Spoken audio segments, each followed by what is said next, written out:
नमस्कार दोस्तों, गरीब तक न्यूज में आप सभी का स्वागत है। इलेक्शन कमीशन ने इलेक्टोरल बॉन्ड का नया डेटा वेबसाइट पर डाल दिया है। बीजेपी ने सबसे ज्यादा 6,986 करोड़ के बॉन्ड कैश कराए। एसबीआई ने इलेक्टोरल बॉन्ड का डेटा न देने के लिए बहुत से बहाने तलाशे, मगर सुप्रीम कोर्ट ने एसबीआई के मुंह से बॉन्ड का डिटेल्स बाहर निकलवा लिया। लंबी लड़ाई के बाद मिली इलेक्टोरल बॉन्ड का डेटा सार्वजनिक हो गया है। अब चुनाव आयोग ने सुप्रीम कोर्ट की रजिस्ट्री से 16 मार्च को मिला इलेक्टोरल बॉन्ड का नया डेटा रविवार को अपनी वेबसाइट पर अपलोड कर दिया। नए डेटा में फाइनेंशियल ईयर 2017-18 के बॉन्ड्स की जानकारी शामिल है।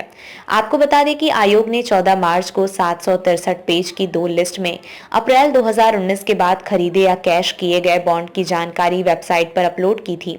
एक लिस्ट में बॉन्ड खरीदने वालों की जानकारी, जबकि दूसरी में राजनीतिक दलों को मिले बॉन्ड की डिटेल थी। सुप्रीम कोर्ट के निर्देश पर स्टेट बैंक ऑफ इंडिया ने 14 मार्च को बॉन्ड से जुड़ी जानकारी चुनाव आयोग को दी थी। इसमें बॉन्ड के यूनिक अल्फा न्यूमेरिक नंबर्स नहीं थे। कोर्ट ने 15 मार्च को एसबीआई को नोटिस जारी कर 18 मार्च तक जवाब मांगा है। इलेक्टोरल बॉन्ड का डेटा सार्वजनिक होने के बाद भाजपा की सिट्टी पिट्टी बंद हो गई है। चुनाव आयोग के डेटा के मुताबिक भाजपा ने कुल 6,986 करोड़ रुपए के चुनावी बॉन्ड कैश कराए हैं।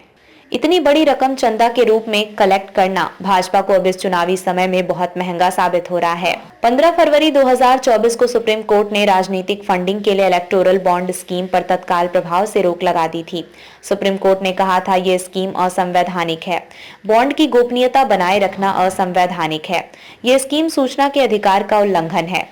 आखिर ये चुनावी बॉन्ड स्कीम है क्या? चुनावी या इलेक्टोरल बॉन्ड स्कीम 2017 के बजट में उस वक्त के वित्त मंत्री अरुण जेटली ने पेश की थी। 2 जनवरी 2018 को केंद्र सरकार ने इसे नोटिफाई किया। ये एक तरह का प्रॉमिसरी नोट होता है। इसे बैंक नोट भी कहते हैं।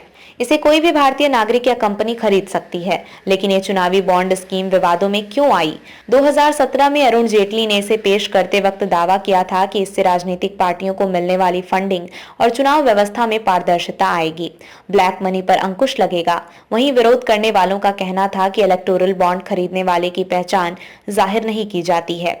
इससे ये चुनाव में काले धन के इस्तेमाल का जरिया बन सकते हैं। बाद में योजना को 2017 में ही चुनौती दी गई, लेकिन सुनवाई 2019 में शुरू हुई। 12 अप्रैल 2019 को सुप्रीम कोर्ट ने सभी पॉलिटिकल पार्टियों को निर्देश दिया वे 30 मई 2019 तक के एक लिफाफे में चुनावी बॉन्ड से जुड़ी सभी जानकारी चुनाव आयोग को दें। हालांकि कोर्ट ने इस योजना पर रोक नहीं लगाई। बाद में दिसंबर 2019 में याचिकाकर्ता association for democratic reforms ADR ने इस योजना पर रोक लगाने के लिए एक आवेदन दिया।